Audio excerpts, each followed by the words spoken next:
Garden LK YouTube channel එකට ඕගොල්ලන්ව සාදරයෙන් පිළිගන්නවා. අද අපි ඕගොල්ලන්ට පෙන්වන්න යන්නේ අපි කරපු අලුත් දියඇලි නිර්මාණයක් ගැන. ඉතින් අපි අපේ channel එක subscribe කරලා නැත්නම් subscribe කරන්න. මොකද මේ වගේ අපි අලුතෙන් ගොඩක් අලුත් videos දාන්න බලාපොරොත්තු වෙනවා. අනිවාර්යෙන් bell icon එක click කරන්න. මොකද එතකොට තමයි ඕගොල්ලන්ට අපි දාන videos notifications විදියට ඕගොල්ලන්ගේ phone එකට හරි laptop එකට ගෙලින් වෙන්නේ. ඉතින් දැන් අපි ගත්තොත් අපේ මේ නිර්මාණය මේකේ භාවිතා කරලා තියෙන්නේ ආටිෆිෂල් ස්ටෝන්. මොකද මේකට නැචරල් ස්ටෝන් නැතුව ආටිෆිෂල් භාවිතා කරලා තියෙන්නේ මෙතන ඉඩකඩ අඩුවෙන් ගන්න. ඉතින් දැන් ඕගොල්ලන්ට පේනවා දැන් මෙතන ගත්තොත් මේතන වතුර පාර ලස්සන්ට මේ ගල දිගේ එනකොට හොඳ සවුන්ඩ් එකක් එනවා. ඉතින් ඒ වගේ කොටස් තුනකින් වතුර ඇවිල්ලා යට පහළ කොටසේ තනි කොටසකට ඇවිල්ලා එතන අපි මේ විදිහට එක එක ගල් පතුරු පන්නලා තියෙන්නේ. ඒවෙන් වතුර පාර සුදු පාටට හොඳට පෙන කැටි වගේ බේරිලා වැටෙනවා. ඉතින් ඒ විදිහට තමයි මේ නිර්මාණයේ වතුර සැලැස්ම කරලා තියෙන්නේ.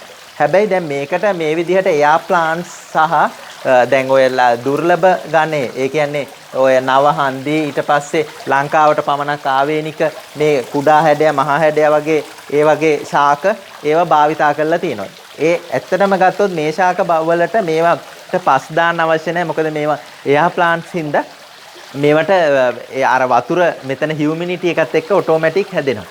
ඉහළ අපි ෆර්න්ස් භාවිතා කරලා තියෙන අතර දැන් වෙරිකේටඩ් බැම්බු එකකින් තමයි මෙතන සයිඩ් එක කවර් වෙන්නේ.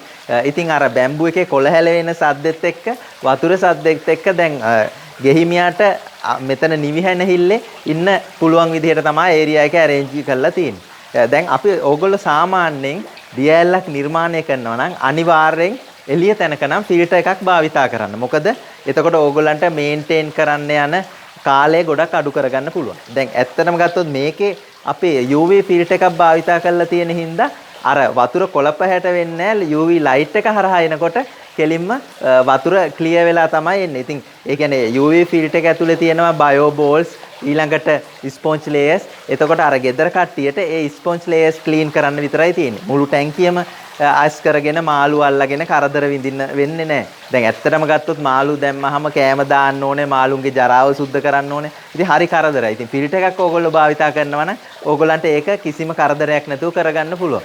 ඊළඟට මේ දියඇල්ලට ගත්තොත් මේක අපි භාවිතා කරලා තියෙන මොඩර්න් දැන් මේ ආටිෆිෂල් ස්ටෝන් වලට අපි අරන් තියෙන බ්ලැක් වගේ කලර් එකක් නෙමෙයි.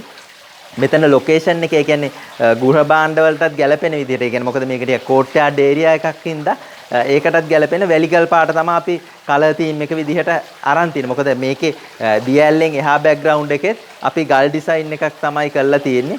පහත ඒරියා එකට පෙබල්ස් වලිනුත් ඊට අමතරව දැන් මෙතන පොන්ඩ් එකට ටයිල් අල්ලලා තියෙනවා. ඒ කියන්නේ ක්ලීන් කරන්න පුළුවන් විදිහට පොඩි ටයිල් කැට, ඒ කියන්නේ ස්විම් පූල් වල අල්ලනවා වගේ ඒ ටයිල් වගේ තියෙන්නේ. අර මේකේ දාලා තියෙන සබ්මර්සිබල් පම්ප් එකෙන් තමයි වතුර ටික රොටේට් වෙලා අර එකම වතුර ටික සර්කියුලේට් වෙන්නේ.